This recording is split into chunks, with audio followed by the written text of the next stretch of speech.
پڑھ سکتے تو اس پوزیشن میں پڑھ لیں۔ تو سب سے جو لاسٹ پوزیشن ہے نماز پڑھنے کی، یعنی اگر کھڑے ہو کر نہیں پڑھ سکتے تو بیٹھ کر پڑھ لیں، بیٹھ کر نہیں پڑھ سکتے تو لیٹ کر پڑھیں، لیٹ کر نہیں پڑھ سکتے تو اشاروں میں پڑھیں۔ تو یہ اشاروں والی نماز کہلاتی ہے۔ اس کا جو پڑھنے کا طریقہ کار ہوتا ہے وہ آپ سب دیکھ لیں، جو جماعت والے ہیں وہ بھی اور جو بغیر جماعت والے ہیں ان کے لیے بھی یہ طریقہ مفید رہے گا۔ اس میں سب سے پہلے اگر ہم جماعت کے حوالے سے کرسی کی بات کریں تو آپ دیکھ سکتے ہیں کہ یہ جو ہماری صف بندی ہے، یہ جو صف بنی ہوئی ہے، اس میں آپ اپنی کرسی کو اس طرح پیچھے نہیں رکھ سکتے۔ کیوں نہیں رکھ سکتے؟ کہ دیکھیں آپ جہاں پر موجود ہیں وہاں پر پیچھے بھی کوئی نمازی ہوگا اور اس کے پڑھنے میں چونکہ دشواری ہوگی، لہٰذا وہاں پر آپ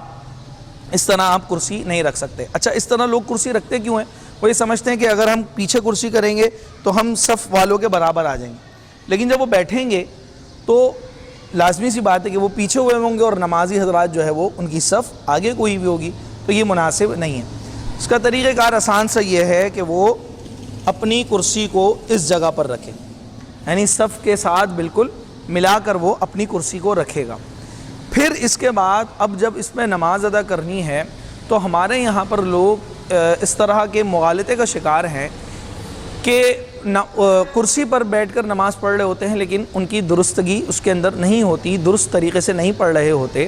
اگر آپ یہ بات یاد رکھیں کہ اگر آپ سجدے پر قادر نہیں ہیں، اگر سجدہ نہیں کر پا رہے، سجدے میں گئے تو اٹھنا واپسی مشکل ہے، تو اس کے لیے آپ پر جو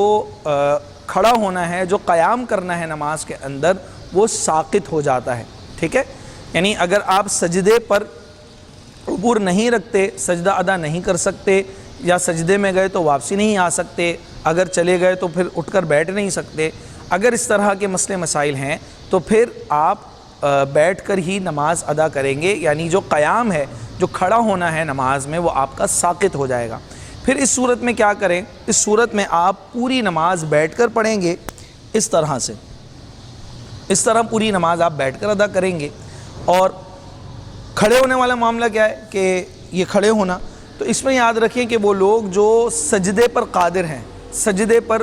جو ہے وہ سجدہ کر سکتے ہیں، سجدے میں کوئی دشواری نہیں ہے، بس ان کو کھڑے ہونے میں تکلیف ہے، تو ان لوگوں کے لیے ایک آسان سا حل یہ ہے، پہلے یا تو وہ کرسی استعمال نہ کریں، ٹھیک ہے، کھڑے ہوں اور جتنی دیر کھڑے ہو سکتے ہیں کھڑے ہوں، پھر بیٹھ جائیں، ٹھیک ہے۔ جو سجدے سے واپس اٹھ سکتے ہیں یہ ان کی بات ہو رہی ہے، جو سجدہ کر سکتے ہیں بآسانی۔ اچھا، اور اگر جو ہے وہ نیچے نہیں بیٹھ سکتے، زمین پر بیٹھنے میں مسئلہ ہے، تو پھر اب وہ کرسی پر اس طرح بیٹھ سکتے ہیں، یعنی جتنی دیر ان کو کھڑا ہونا ہے اتنی دیر وہ کھڑے ہوں گے اللہ اکبر کہہ کر، اور پھر جیسے ہی وہ تھک جائیں، یعنی اب وہ ان کی برداشت سے باہر ہو گئی ہے، تو اب وہ بیٹھ جائیں، اور اس طرح وہ بیٹھ جائیں گے۔ یعنی لوگ جو ہے وہ اس طرح جو کرسی کا پچھلا والا پایا ہے اس کے ساتھ کھڑے ہوئے ہوں گے اور کرسی کا اگلے والے پائے تھوڑے سے باہر نکلے ہوئے ہوں گے، تو اس میں کوئی مسئلے والی بات نہیں ہے۔ کوشش یہی کرنی چاہیے لیکن کہ کرسی پر اب اگر آ گئے ہیں، اللہ نہ کرے، تو آپ اسی طرح پوری بیٹھ کر ہی نماز پڑھیں، کیونکہ کرسی پر اکثر وہ لوگ نماز ادا کرتے ہیں جو سجدہ ادا نہیں کر سکتے، جن کو سجدے میں بڑی پرابلم ہوتی ہے۔ اچھا، پھر اس کے بعد آپ نے نماز جو شروع کرنی ہے اسی طرح اللہ اکبر کہہ کر آپ نے ہاتھ باندھ لینے ہیں، اسی طرح ہاتھ بندھنے کے جس طرح نارمل حالت میں نماز میں ہاتھ بندھتے ہیں، کہ آپ نے 3 انگلیوں کو آگے رکھنا ہے، حلقہ بنا کر آپ نے اپنی کلائی کو پکڑ لینا ہے اور الٹا ہاتھ نیچے رہے گا۔ پھر اس کے بعد آپ نے جو اس کے اندر رکوع کرنا ہے اور سجدہ کرنا ہے، وہ ہوا کے اندر آپ نے نہیں کرنا۔ یعنی کچھ لوگ ایسے ہوتے ہیں کہ وہ آگے ہاتھ لے کر آتے ہیں سجدے میں، تو یہ مناسب نہیں ہے کیونکہ ہوا میں سجدہ نہیں ہوتا۔ اب چونکہ اشاروں میں نماز پڑھ رہے ہیں تو آپ کا جو سینہ ہے اور آپ کی جو گردن ہے اور آپ کا جو چہرہ ہے، یہ اس کے سجدے کا اور رکوع کا اشارہ کرے گا۔ تو اس کے لیے آپ اللہ اکبر کہہ کر اپنی نیت باندھ لیں، ہاتھ باندھ لیں، سورہ فاتحہ اور سورت پڑھیں۔ پھر اس کے بعد آپ نے رکوع کرنا ہے تو آپ نے تھوڑا سا کم جھکنا ہے، اپنے ہاتھوں کو یہیں پر رکھنا ہے یا گھٹنے پر لیا ہے،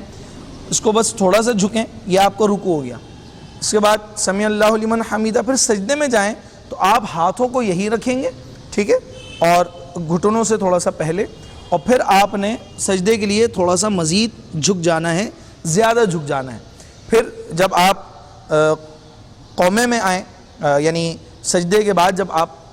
اٹھیں، یعنی جلسہ جس کو ہم کہتے ہیں، تو اس جلسے کے بعد پھر دوبارہ آپ دوسرے سجدے میں جائیں گے تو دوبارہ اتنی دیر اتنا ہی جھکیں جتنا آپ پہلے جھکے تھے، سبحان ربی الاعلیٰ، سبحان ربی الاعلیٰ، سبحان ربی الاعلیٰ۔ اس طرح آپ اپنی نماز کو پھر پورا کمپلیٹ کریں گے۔